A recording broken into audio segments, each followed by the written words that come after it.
Like turned and looked, and then the glacier's moving and the bear's moving, and then there's like all these ice chunks, and there's this wave coming towards me, and I'm going, wow, glad I'm not in my kayak right now.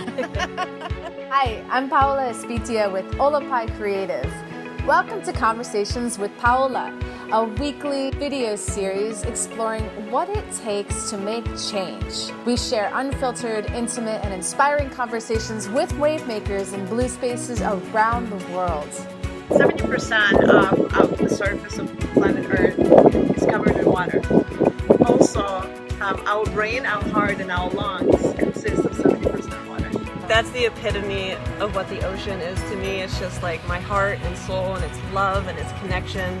It was something that was going to stick with him for quite a while. I mean, read lots of books. Books will motivate you. Experience things. Experiences will motivate you. Watch interviews like this. But I have to say, being able to go out and make an impact. How many people do you interact with every day? You can be a change maker for all of those people. Now it's time for us to say, okay, everybody's had their chance. Now it's time to say, we're ready. We're going to kick it off, and we're going to start making our beach the most environmentally friendly. The faster you're going to fall in love with water, the longer and happier you're going to leave. And We love water! We love you! Thank you! Hello there, and welcome to another episode of Conversations with Paola. Today we are up at the Marjorie Glacier, a beautiful glacier that's actually inside Glacier National Park, and we got a chance to meet a really awesome young woman who is really lucky enough to get a chance to spend a lot of time up here with these glaciers. So I'll go ahead and have her introduce herself, your first name, and where are you from? I'm Anne, and I grew up in California originally. I've been living near the town of Gustavus. Just being in a small town in general is something that I enjoy having. I grew up in a small town near the Sierra Nevadas, and myself personally, I enjoy having a smaller town to be in, to get to know people on a closer level throughout the year. You told us a story about how when you were really young, your parents first took you up here on a kayak trip, and that's when my ears perked up and I said, I spy a blue mind. And so that's definitely why I wanted to take this chance to get to talk to you and explore your connection to water a little bit deeper. But tell us again that story about how you first came up here and then you came back several years later, and how that influenced where you are now. Yeah, so my parents had paddled, always been big kayakers, and so had done different paddling adventures. So when we were kids, they would tell my sister and I about this story where they went to Glacier Bay, and they paddled all the way up to the top and back down. And it took several weeks, and there were all these descriptions of whales breaching in front of them, and hearing glaciers calve, and paddling in the rain, paddling in the sun, paddling under the clouds, paddling when you maybe shouldn't be and you decide you don't anymore, and you wait out the weather. So in hearing that, I thought that this was a place that I might never come to, but with time I was able to work my way here, took a group of friends, and we had a chance to paddle. We happened to have really, really good weather, so I was like, I think I could live here. And worked my way here eventually after that trip. What was your favorite memory from that trip? Probably paddling and hearing a and there were harbor porpoises that were all around us when we were paddling, and you could see their dorsal fin kind of going up and under and back under the water, and then in spots where the water was clear enough you could see them almost coming up to our boat. Just very curious of what's going on, and then continued on their way as your like paddles going drip, drip, drip, and you're trying to not move to watch them. So that was pretty memorable. And then of course the tides coming and going and moving. We're taking a quick pause because we just heard sounds coming from the glacier.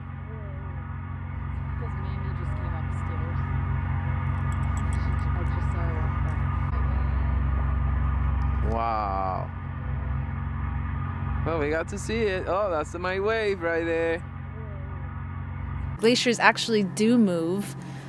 This particular glacier moves pretty slowly though, right? Mm-hmm. Yeah, so all glaciers move at different speeds, of course. We kind of think of glaciers as rivers of ice. So back to that blue mind, if you will, that dense blue ice that we see, and then as they're working their way through the landscape, they're just big frozen rivers of ice. They're not static at all. They're constantly moving.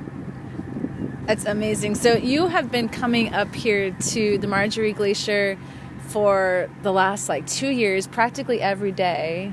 And I imagine you've seen some pretty amazing things. I think one of the coolest things I actually saw when I was up here is, everyone's watching the glacier, and I'm just looking with my binoculars down to the shore to the left, and I saw a big coastal brown bear walking along the shore.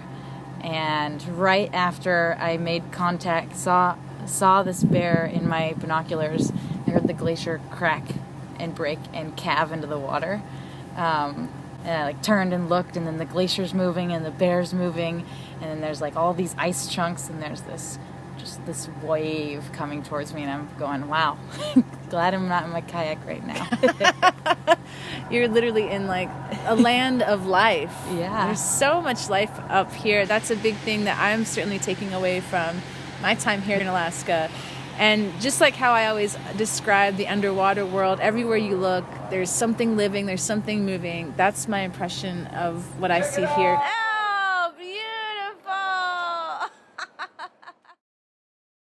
What is it like for you? How do you describe your impression of Alaska and this piece of Alaska? Ooh. Well, it's rugged.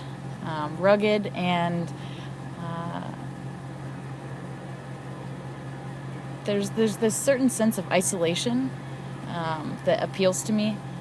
Being able to just rely on yourself, and of course being from a small community as well, having a tight-knit community where you rely on people, where everywhere you go you're waving at each other, you're acknowledging each other's existence, as opposed to when I've lived in cities, a lot of times you might not even talk to your neighbor, or you just get in your car and you drive from your garage right to the parking lot at work, and then you come back, and it's just this back and forth where you just don't stop and pay attention. And I think it's a slower paced life, and it's slower paced in the sense that because you are isolated, there's not as many distractions around you, and you can really plug into what is the landscape before you. I'm definitely noticing and admiring how self-reliant folks are up here. Because this is a rugged landscape, because it's isolated, you have to turn to some other type of resource. And it makes you check back in with living within your own means. And I think that's something that we have lost in a lot of ways, and I am guilty of too. It's easy to be distracted by the modern world and the clever devices we have that love to suck us away from our immediate life before us. Yeah, and you were also talking earlier, and I'm glad you brought it up, is the changes that you've seen in just your 2 years of being here. Can you describe what some of those changes have been? Yeah, I've noticed a lot of changes just in the faces of the glaciers. So of course, every day you go up and down Glacier Bay, and it's a different experience every time. The tides are different, the faces of the glaciers are constantly changing, but the biggest change I would say I've seen is in Marjorie Glacier.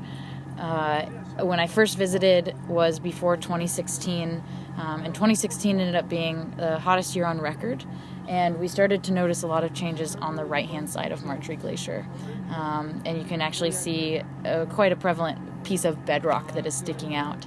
And since then, the face of the glacier has changed drastically. And I didn't realize as much until I took an overview flight last year, looking at that aerial view of the glacier and seeing photos that I have always referred to or looked at, and seeing how quickly just that fan out of that glacier had just at the top of the inlet here. So for me, that's one of the most drastic things, is something so massive and so huge changing at such an extreme rate. We see the effects of climate change happening in South Florida as well. There's so many examples of that happening here in Alaska. It really is a now problem, a problem that is affecting all of us no matter where we are in the world. What is it that you hope people take away by visiting places like this? I hope that people don't feel that they have to come hundreds and hundreds of miles to get to a spot that they can connect.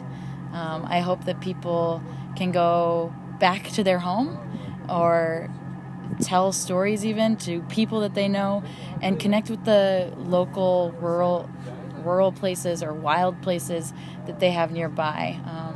This is like even the beach or a park or Central Park for all I care.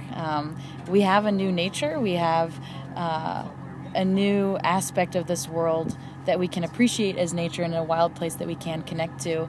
But I hope that people just learn it's okay to just stop. And it's easy for me to get wrapped up in the busy world, even in my rural community. You know, it's easy to get caught up in I have to be there at 7. But just stop and realize it's like the pressure isn't there if you don't allow it to force you. So something that I still remind myself, but I hope that people can take that away. And as soon as we stop, we might be able to notice more things that are happening around us and connect with the people that are around us. Well, I love your outlook. I love the work that you do up here. We very much appreciate that. And I actually have a gift. I have a gift for you. So this is a blue marble. When you hold it up to the light, this is actually what our planet looks like from space. We are a blue planet. We're covered by 70% water.